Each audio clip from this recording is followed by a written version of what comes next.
My name is Gavin Evans, and this is my review of The Dark Knight Rises. And this review will have spoilers, so there's your warning. But some of my favorite memories as a kid were going to midnight screenings. I remember seeing a midnight screening of Spider Man 3, Indiana Jones and the Kingdom of the Crystal Skull, Pirates of the Caribbean on Stranger Tides, and, of course, The Dark Knight Rises. And this was the last midnight screening I ever went to, so because of that, I do have a special place for this movie in my heart. But listen, back in 2012, everybody loved this movie, but then people started nitpicking and people started to be more critical of it. And it does seem to be the most divisive movie in Christopher Nolan's filmography. And I've gone from loving it and calling it a masterpiece to calling it fine, overrated. So I rewatched it for the first time in like 5 years, maybe. And it's great. I love it. Like, it's definitely the weakest of the three movies, but. And I've got issues, but there is so much to love here. So let's begin by talking about the cast. And Christian Bale does a great job. He brings lots of emotional weight to his character, and he just carries the movie incredibly well, and he's always convincing. Tom Hardy. I love his Bane voice.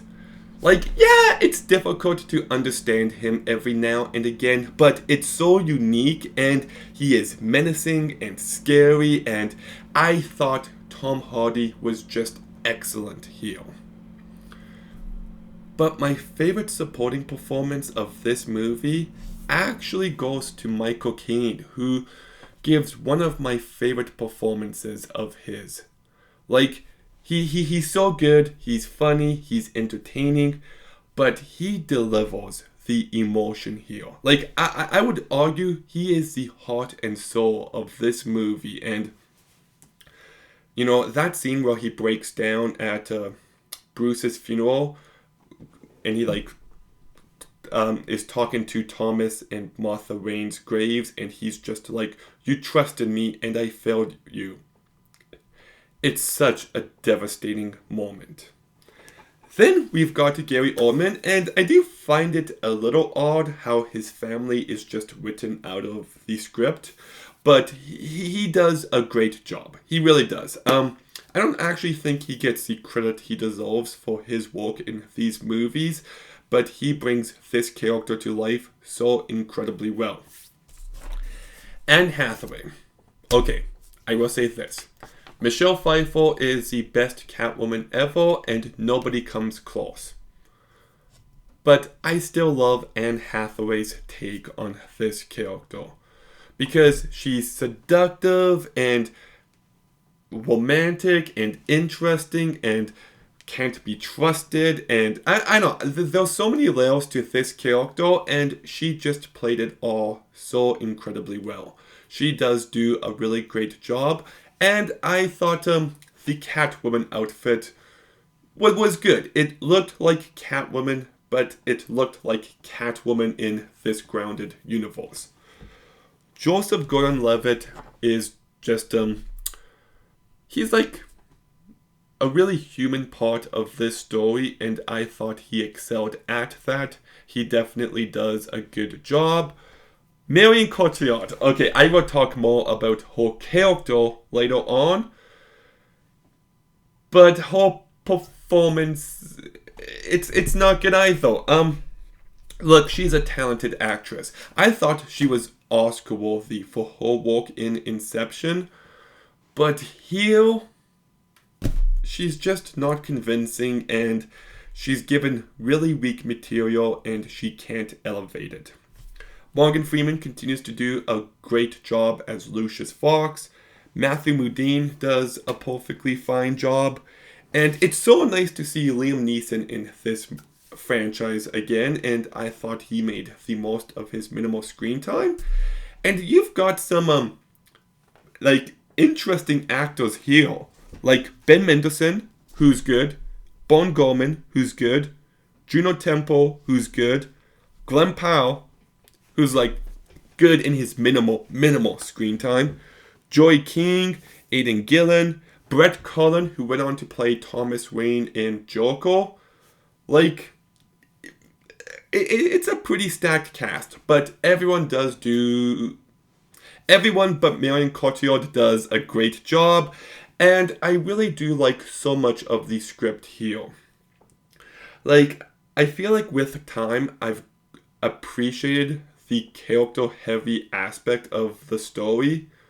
You know, how Bruce is just broken. He is depressed, and he's kind of wanting to die. He's never moved on past Rachel. He's never moved on past becoming a fugitive, and he's just become an empty shell of a human being. And throughout this movie, he gets the will to live again, to not just inspire others, but to also save others. He finds a greater reason to live other than himself. And it's actually really well done, and when he dies, it does have emotional weight to it, and when it turns out he's alive and with Selena, it is a very satisfying end. And I also like how this movie showcases the best and the worst of Gotham. Like, you've got Batman working with Thomas Blake and Gordon and Lucius Fox, and you've also got the worst of Gotham, which is just these criminals out on the streets making life worse. It really shows you just a certain power struggle within the city. And I love how this movie follows up on The Dark Knight, how Gordon has nothing but regrets about his actions, how he's kind of sabotaged his own life. And I kind of like how this movie looks at their actions and recognizes the good that has come from it, but also kind of says how the truth would be better. And you kind of get that dynamic with Bruce and Alfred as well, because in The Dark Knight, Alfred covers up the truth. He lies to Bruce to protect him. But it's not doing anyone any good. And there's an interesting dynamic here with The Dark Knight, where The Dark Knight insists on protecting symbols and legacies, but this movie takes the opposite approach, and I just find that to be very interesting. I also love lots of Bane's plan here. I'll talk about some stuff later on, but him getting that guy to turn that tool into a weapon, and you can kind of tell maybe this is where Christopher Nolan came up with the idea to make an Oppenheimer movie, because the idea that any tool could be used as a weapon and it's a nuclear device, there's some similar ideas here. But I also love how they plant bombs within the cement. There's a really great plan here, and there's plenty to the story I do love. But it is so stupid. It is so ridiculously dumb that Bane holds everyone at the stock exchange hostage, and then the next day Bruce goes bankrupt just like that. Okay, I understand suspension of disbelief is required with every movie, but that's really pushing it. And then how every cop is sent into the sewers. Like, every cop, really? That's a bit overboard, don't you think? But to be fair, they make a point early on how the city has never been cleaner. So, I guess, and there's a scene early on where every cop stops chasing Bane and decides to pursue Batman instead. Like, they did kind of set it up, but it's still really far-fetched. So I love lots of his plan, but there's some suspension of disbelief required. And by the way, I can actually love the fact that when I first saw this movie, I viewed Batman's Return as this grand epic moment, and it still kind of is. But it's also to show how if Batman didn't get involved, the cops would have continued on Bane. He kind of took the attention away from him, and it's kind of viewed in a critical light, and I like that. The movie is incredibly well directed by Christopher Nolan. The guy just knows how to make movies, and I do like how there's a more realistic take on Bane and the Batwing with the bat. The movie is 2 hours and 50 minutes? 45 minutes. It's a long movie, but it flies by. It is so incredibly well paced, and it's really well edited, and I think the cinematography by Wally Feister is just stunning. He really captures the scale of the story being told. The sound editing and mixing is really good. The CGI is incredibly impressive. And the music by Hans Zimmer is so good. This is actually my favorite score of the three. It just adds to the drama, it adds to the action, it adds to the emotion. It's so bombastic in the best way, and I really do love it. So, incredibly well made, and I do want to mention some moments I love. The opening is definitely a step down from The Dark Knight, but it's still really cool, especially when Bane is just holding on to the scientist and the plane drops. Like, the sound in that moment is so satisfying. I also like when Batman returns, like, the music just makes it feel epic, and I like it when he returns again at the end of the movie. Another great moment. I love the scene where Batman climbs out of the pit. Like, the way the music and the chanting builds and builds, it's so good. It gives me chills every time I watch this movie. I love the scene where Batman fights Bane the first time and he just gets his ass kicked.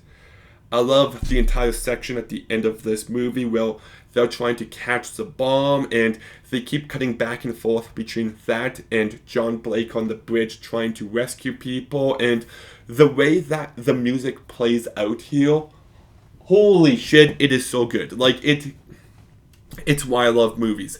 Especially when, like, the bridge blows up and John just yells out, "You've damned us!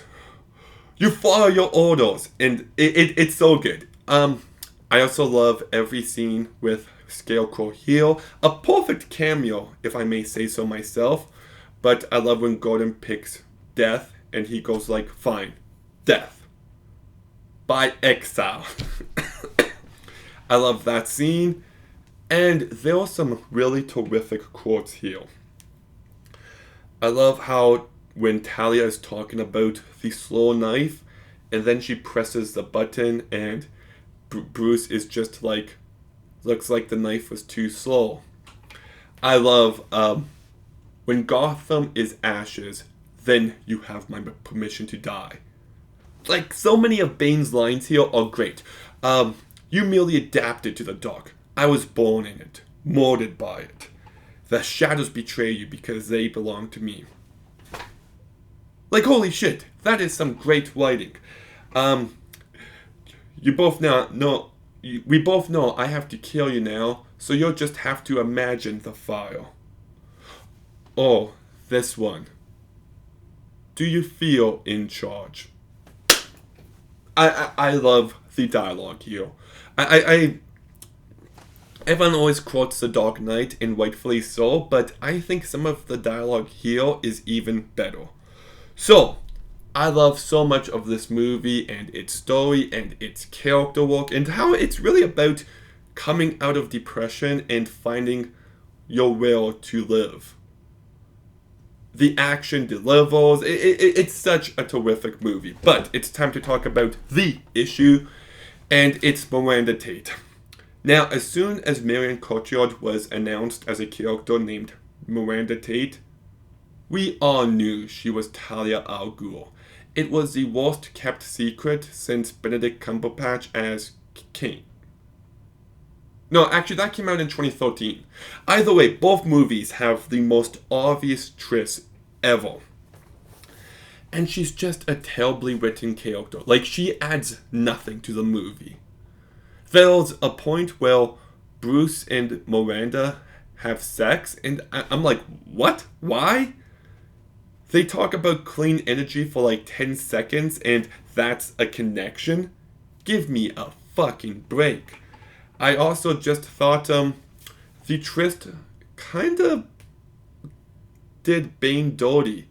I prefer when Bane is the mastermind behind everything, but now he was just a pawn, and this guy in love with this girl.